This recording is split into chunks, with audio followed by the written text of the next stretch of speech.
Hi. Hi, my name is Michael James Catti, the Pachiwovum Canoe family. I'm also called Halwut, the seeker, in the Hashinan Tongvan language. I would like to read the 10 rules of the canoe. 1. Every stroke we take is one less we have to make. Keep going, even against the most relentless wind or retrograde tide. Somehow a canoe moves forward.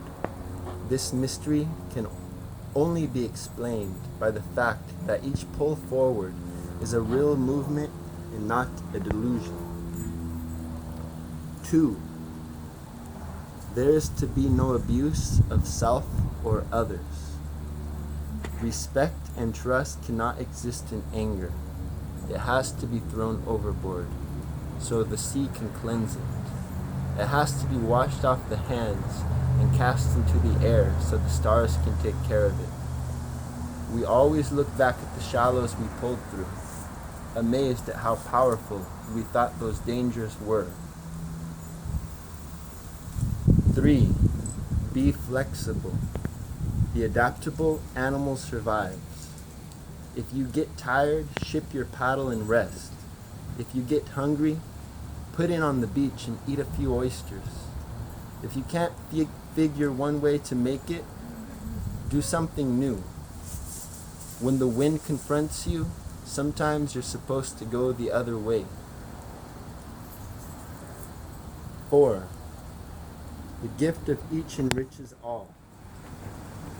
Every story is important. The bow, the stern, the skipper, the power puller in the middle. Everyone is part of the movement. The elder sits in her cedar chair at the front, singing in her paddle song, praying for us all.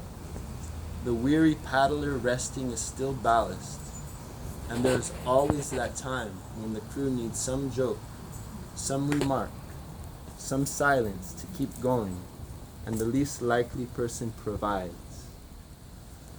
5. We all pull and support each other. Nothing occurs in isolation. When we aren't in the family of a canoe, we are not ready for whatever comes. The family can argue, mock, ignore each other at its worst, but that family will never let itself sink. A canoe that lets itself sink is certainly wiser never to leave the beach. When we know that we are not alone in our actions, we also know we are lifted up by everyone else. 6. A hungry person has no charity. Always nourish yourself. The bitter person, thinking that sacrifice means self-destruction, shares mostly anger. A paddler who doesn't eat at the feast doesn't have enough strength to paddle in the morning. Take that sandwich they throw at you at 2 a.m. The gift of who you are only enters the world when you are strong enough to own it. 7. Experiences are not enhanced through criticism. Who we are, how we are, what we do, why we continue, flourish with tolerance. The canoe fellows who are grim go one way.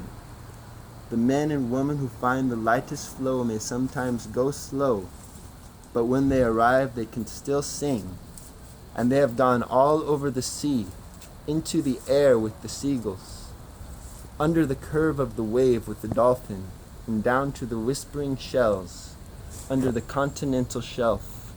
Withdrawing the blame acknowledges how wonderful a part of it all every one of us really is. 8. The journey is what we enjoy. Although the start is exciting and the conclusion gratefully achieved, it is the long, steady process we remember. Being part of the journey requires great preparation. Being done with a journey requires great awareness. Being on the journey, we are much more than ourselves.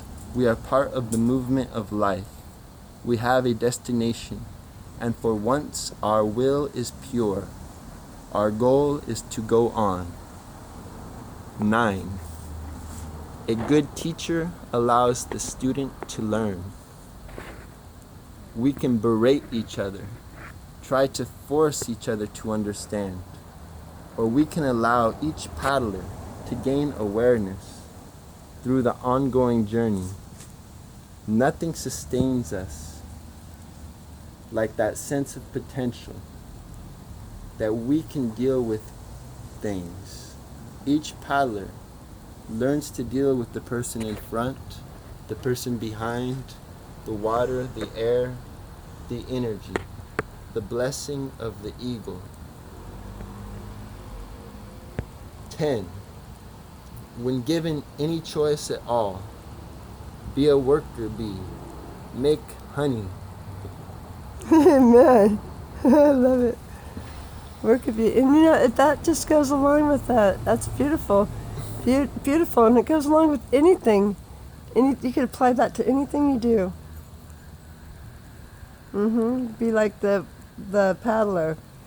Anything you do in life, to be a paddler, to get through, to work together, and that's what this community thing. I'll turn that. Okay.